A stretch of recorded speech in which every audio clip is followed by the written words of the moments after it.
Ahora cobrar y pagar ya no es incómodo. Usa Círculos desde tu app Banco Guayaquil. Y si no eres cliente, abre una cuenta online en minutos. Fin de espacio promocional y publicitario. La revista de opinión Democracia, buscando la verdad en todas partes.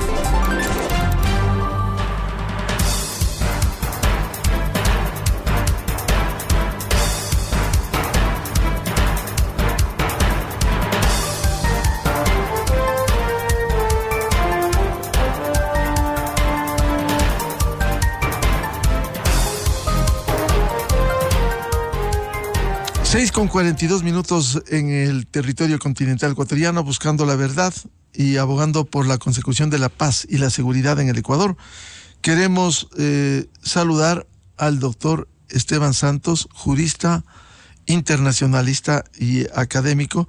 Lo invitamos a un diálogo para que nos dé a conocer su punto de vista respecto de este pronunciamiento de 7 senadores americanos, muy importante: James Rich, Marco Rubio, Rick Scott, John Cornyn, Bill Cassidy, Bill Hagerty y Tim Scott, que le piden al presidente Biden que actúe por las acciones cumplidas por el expresidente de la República, Rafael Correa. Esta carta, que tiene 2 hojas, fue enviada y se espera un pronunciamiento del presidente Joe Biden. ¿Qué significado tiene este mensaje, esta carta de los 7 senadores americanos? Doctor Esteban Santos, muy buen día. Estimado Miguel, buenos días. Siempre un gusto ser parte del espacio. No es un tema menor, y no es un tema menor porque estamos hablando de no simples senadores, sino que son senadores miembros de la Cámara de Representantes y delatada como algunos tan relevantes como lo que usted bien lo ha mencionado, como el señor Marco Rubio. ¿Qué es lo que están pidiendo puntualmente? Que se acuse y que se diga, que se reitere un poco, ha sido el espíritu del comunicado, que el señor Correa ha sido ya sentenciado por corrupción y que no puede el señor Correa, con su retórica antiamericana, un poco reza el comunicado, viajar tan libremente y en impunidad pese a haber sido condenado por corrupción en su país. Entonces, en resumen, lo que están buscando estos senadores es que se active lo que se conoce como la sección 7031C, que lo que piden es, en resumidas cuentas, insisto, que se le retire la visa americana al señor Correa y a su círculo familiar. Esto llama, sí, hay que reconocerlo profundamente, la atención, en gran medida, Miguel, por el timing, el tiempo. Estamos en el Ecuador a 11 días de las elecciones. Esto se pudo haber hecho mucho antes, años antes, es verdad. Hay una respuesta jurídica de medios, sí, y hay que también reconocer una respuesta política.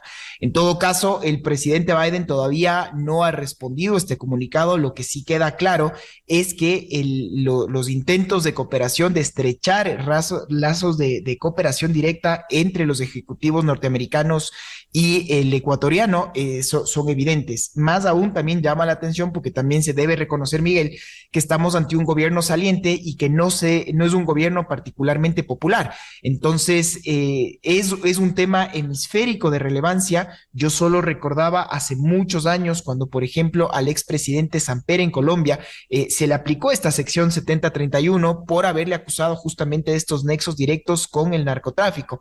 En su momento, el presidente Correa respondió justamente nombrándolo como secretario general de la extinta UNASUR, y un poco para que usted se termine de dar cuenta de lo larga data que pueden venir estas animadversiones que tiene con la administración norteamericana. En el Ecuador esto solo se ha repetido con el expresidente Bucaram, con los narcogenerales y poco más. Entonces sería un mensaje muy claro en contra de la impunidad, de lo que es una postura de la política exterior norteamericana, y que esto puede tener una incidencia en el proceso electoral ecuatoriano. Creo que también hay que reconocerlo, que la respuesta para mí es absolutamente sí.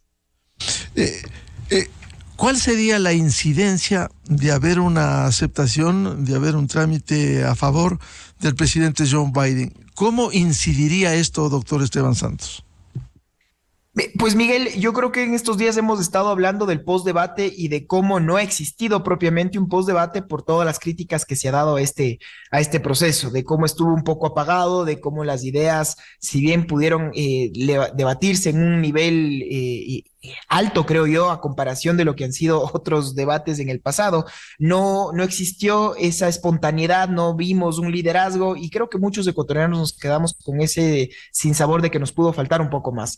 El hecho cierto es que en el Ecuador hoy día, dependiendo de la encuestadora, existe alrededor de un 30% de ecuatorianos que todavía no definen su voto y que si bien todavía no se decantan por uno de los dos candidatos finalistas, no es un hecho menor que el acusar directamente al quien apadrina pues a la candidatura de la Revolución Ciudadana como corrupto, pues a él y su familia y no permitir el ingreso a los Estados Unidos, creo que esto sí puede tener una incidencia directa, porque estamos hablando, recordemos, de uno de los momentos más incómodos en materia de seguridad que está viviendo el Ecuador. Entonces, un recorderis de lo que ha sido no solo a ojos internos del Ecuador, de la justicia ecuatoriana, sino que existen muchos países de la comunidad internacional y en este caso de los propios Estados Unidos que reconocen estos actos no apegados a la ley, no apegados a un debido proceso en torno a lo que ha sido la forma en cómo ha logrado evadir a la justicia y que por lo tanto existan, insisto, no cualquier senador, sino miembros de la Cámara de Representantes que están pidiéndole al presidente Biden tome esta actuar. ¿Hay casos anteriores en donde el presidente en funciones de Estados Unidos haya accedido a planteamientos como estos?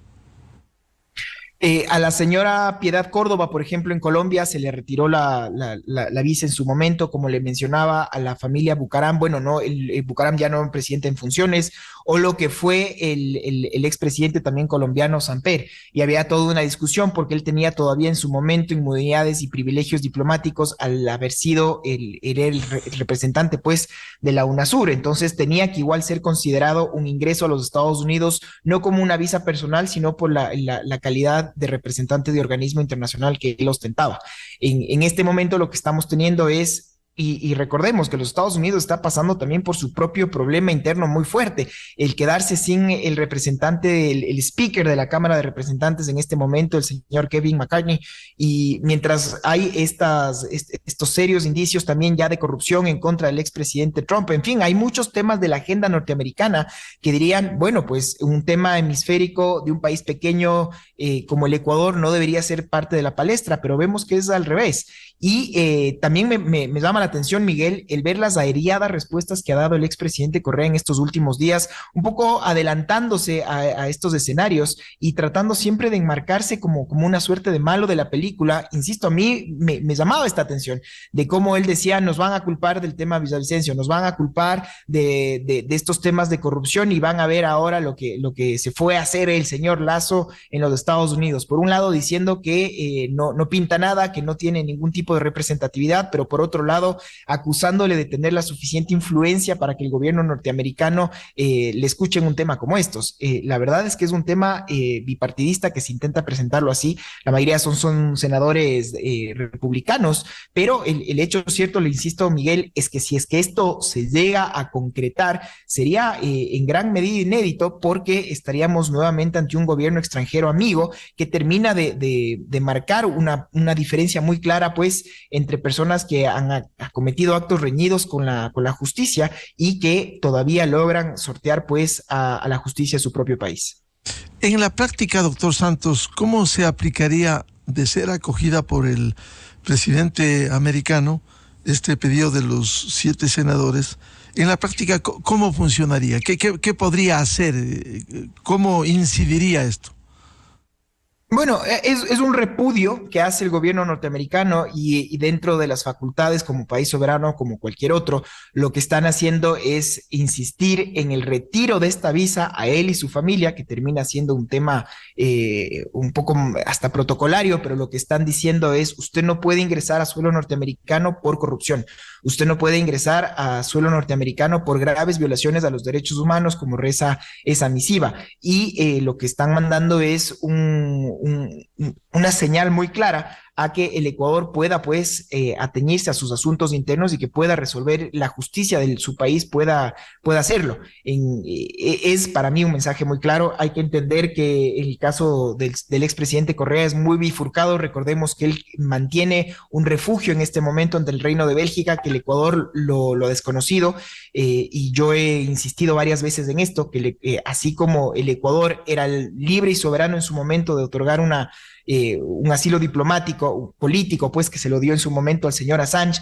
de igual manera se lo retiró y cuando el señor Assange fue detenido, en este momento al Reino de Bélgica que se tiene que demostrar que lo que tiene el señor Correa es una sentencia otorgada por el orden jurídico competente y que no es un tema político. Eso se tiene que demostrar para que sea el Reino de Bélgica quien, con la misma libertad como país, pueda, así como concede un refugio, pues retirarlo. Y que uno de sus socios estratégicos, pero en este caso el país que podemos criticarle mucho a los Estados Unidos, pero si hay algo que yo celebro, es que en ese país realmente el órgano de justicia funciona sin importar el estatus o la condición económica de la persona, y creo que el proceso del expresidente Trump es un gran ejemplo, con todo lo que se le trata de politizar también. Entonces esta separación de poderes es algo que los ecuatorianos creo que solo envidiamos y creo que pues si es que hay este paso adelante sería otro espaldarazo muy claro para la tesis ecuatoriana en torno a que se termine de judicializar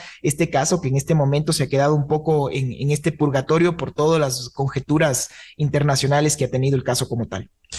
De acogerse este pedido de los 7 senadores americanos, doctor Santos, de alguna manera incide si es que el expresidente tiene también el pasaporte de Bélgica como lo es. Usted me hace acuerdo en este momento, ya hace algunos años, Miguel, mi examen de Derecho Internacional fue justamente del caso Fujimori y hablaban de este tema, como un expresidente peruano le decían el chino peruano japonés. Exactamente. Y el chino peruano japonés, porque como buen expresidente latinoamericano, entonces empezó a ser acusado de todo. ¿Y a dónde se fue? El chino que le decían pues peruano se fue al Japón. Y el momento en el que el Perú pidió justamente la extradición de Fujimori, Japón dijo no, porque él tiene pasaporte japonés y el Japón no puede extraditar a nacionales. Bueno, otra vez estamos hablando de esta soberanía que tienen todos los estados. Esto llegó al extremo, Miguel, que incluso Fujimori se lanzó como parlamentario, como asambleísta en el Japón.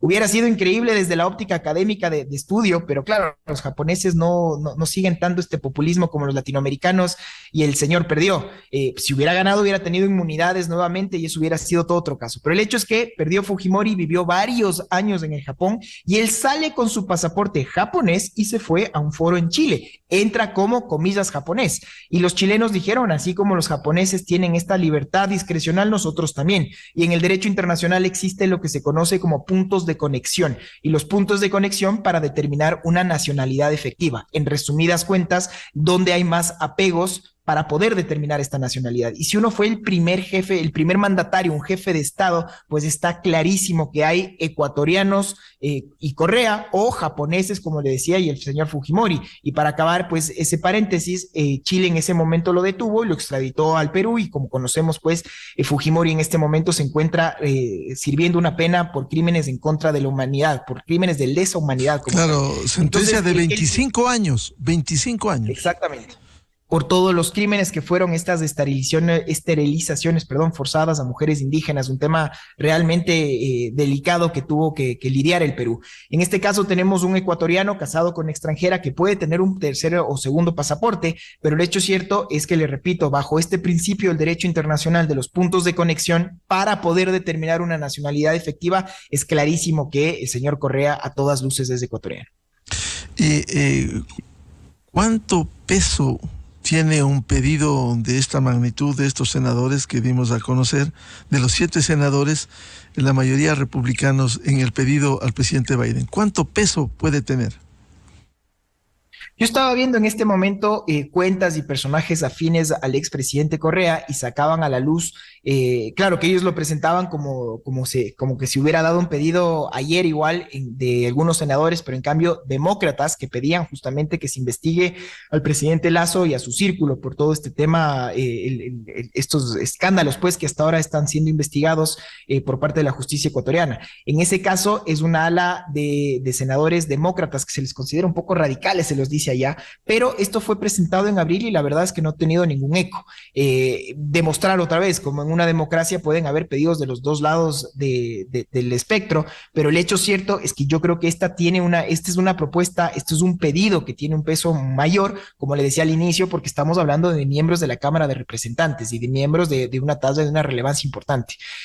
Yo creo que el presidente Biden con mayor apego tomará nota de estas recomendaciones y como le repito, Miguel, sí llama la atención de que todo esto se dé a 11 días de un proceso electoral y que en mi criterio sí podría marcar una incidencia. Claro, tengo colegas que me dicen cómo eso no puede ser considerado una intromisión en asuntos internos. Bueno, usted sépame decir si los Estados Unidos está ingiriendo, está diciendo cómo los ecuatorianos deberían actuar o si es que están tomando simplemente una decisión soberana de a quién emitir y a quién no. Sí tengo que reconocer el timing no es, en política y en relaciones internacionales también no siempre son coincidencias, pero está mandándose un mensaje muy claro en torno a lo que es el respeto a la soberanía y sobre todo, creo yo, el respeto a un Estado de Derecho y que los actos de corrupción no queden en impunidad.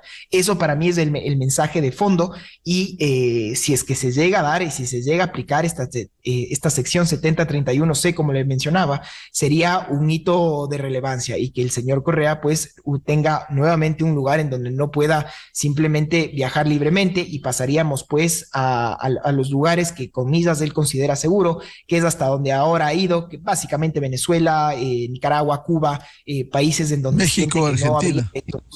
Correcto. Y bueno, Argentina también tomemos nota, todo dependerá de las elecciones. Si gana Milei, estoy seguro que el primer destino en donde ya no podrá pisar será ese lugar. Aquí, otra vez, una respuesta que me gustaría que sea jurídica, pues termina teniendo un tinte político evidentemente como tal. De cualquier manera, una decisión de estas sería dentro del ámbito de los Estados Unidos. Y como lo hizo, y usted bien recordó, cuando le quitaron la visa al expresidente Ernesto Samper Pizano, Abdalá Bucaram en el caso ecuatoriano, y así a otros políticos, no solo latinoamericanos, doctor Santos. Correcto, y lo que se habla es puntualmente cuando existen indicios muy claros, demostrables y comprobados sobre actos de corrupción o violaciones a los derechos humanos. Y entonces, en esas facultades, pese a que los delitos se puedan haber cometido en terceras jurisdicciones, el Estado, la Unión Norteamericana en este caso, se reserva justamente el derecho de poder admitir a personas que tengan esta mancha. Ese fue el caso también de los narcogenerales, como lo habíamos mencionado en su momento, y la peyorativa es este repudio público, un poco denostar a este personaje por su actuar contrario a derecho. Y la carta en este punto, en este aspecto es muy clara, porque lo que le dicen es, y es más, tengo el párrafo que creo que es el pertinente, en donde ellos lo que exhortan es a responsabilizar inmediatamente al expresidente por su participación en actos de corrupción significativa y violaciones de los derechos humanos internacionalmente reconocidos en el Ecuador. Y hasta ahí reza esa parte, y después viene, pues, como le digo, lo que están pidiendo que se aplique, que es esta sección 7031C.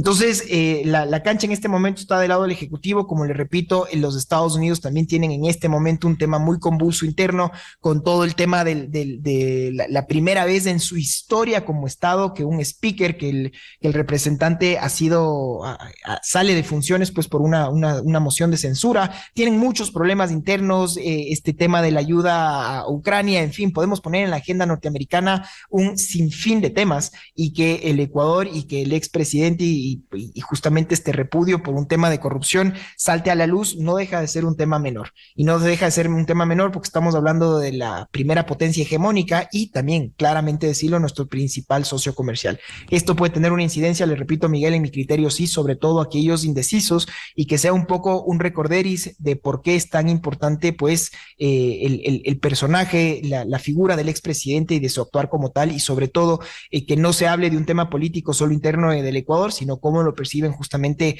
estados de potencias del primer mundo y un poco esto que se llame a la reflexión pues de los votantes de este próximo 15 de octubre. Si bien esta es una decisión libre del presidente Joe Biden, ¿qué cree que pudiera hacer o debiera hacer? Bueno, para mí, evidentemente, va a haber otra vez una parte política que esté siempre el lobby, esto siempre el lograr posesionar al caso, y evidentemente un componente jurídico, porque los Estados Unidos y países del primer mundo no toman una decisión si no es apegado en este informe. Por eso yo regresaba, Miguel, nuevamente a esta solicitud en su momento, cuando el Ecuador lo que quería era solo ejecutar este pedido de extradición del señor Correa a Bélgica, y yo en su momento, y en este mismo espacio, me permití señalar que ese era el camino equivocado que estaba tomando el Ecuador, porque no puede, por ejemplo, un país serio como el Reino de Bélgica, en la una mano otorgar un refugio y en la otra mano conceder una extradición a una persona que le concedía el refugio en su momento porque consideró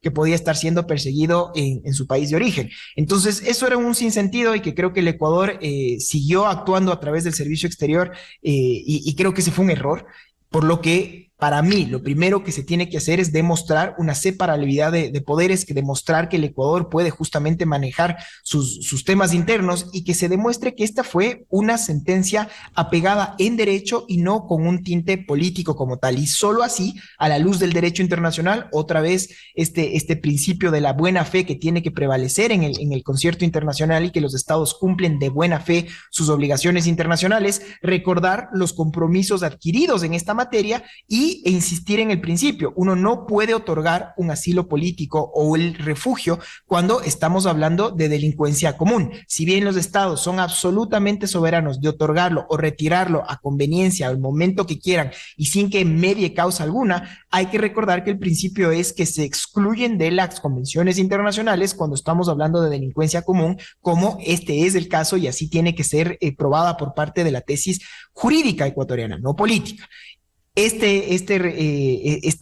Llamado, pues, si es que se llegase a concretar, Miguel, por parte de los Estados Unidos, pues creo que sería otro mensaje muy claro a la comunidad internacional. No es solo un tema del Ecuador, sino que los propios Estados Unidos de Norteamérica sostienen que este fue un tema jurídico y que en este momento lo que estamos es ante una persona que esté evadiendo con argucias, pues, a una orden de detención y captura, pero que en este momento, pues, por lo menos se bifurcaría el ingreso a una nueva nación y este mensaje, sobre todo, de por qué se le retira esa visa, no deja de ser menor en mi criterio.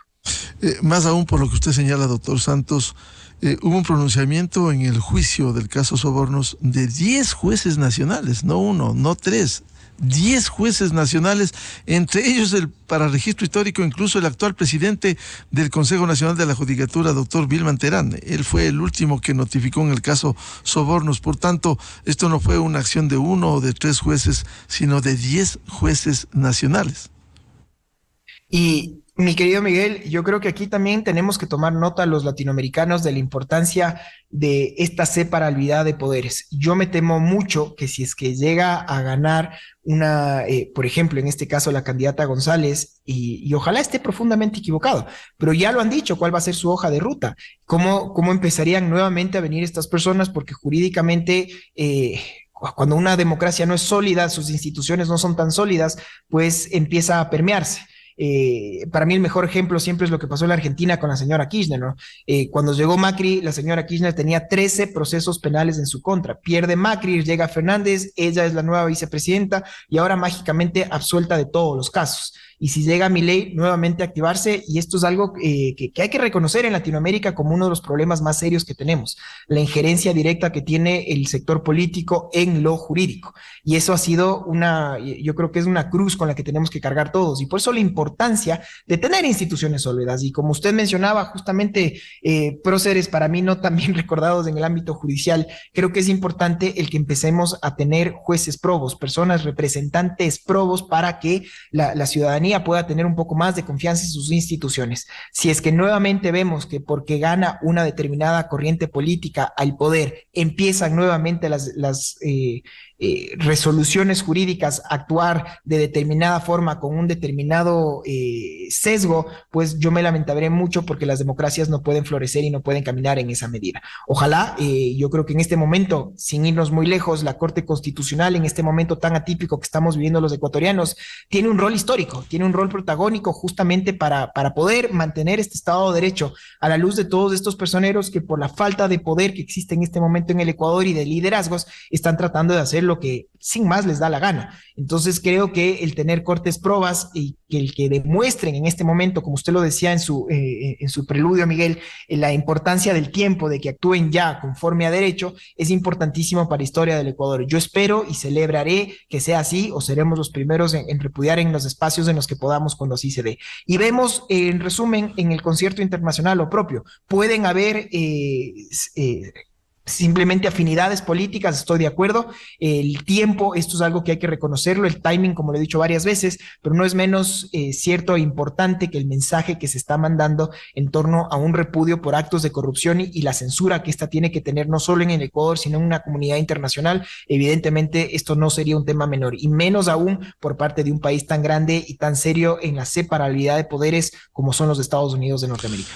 Bien, muchas gracias al doctor Esteban Santos, académico, jurista e internacionalista, por la atención a la revista de Opinión Democracia. Muy amable, Esteban. Querido Miguel, siempre un placer. Enseguida, en la revista de Opinión Democracia. 7-6 minutos en el territorio continental ecuatoriano, buscando la verdad. Vamos a una pausa publicitaria y luego tenemos previsto un diálogo con el doctor Fausto Murillo, vocal del Consejo Nacional de la Judicatura y las tareas que cumple, como el caso del juez Quimis, juez de Montecristi, que fuera determinado como error inexcusable por la Corte Provincial de Manabí. Desde 1984 con Gonzalo Rosero. La revista de Opinión Democracia. Siempre líderes, siempre confiables.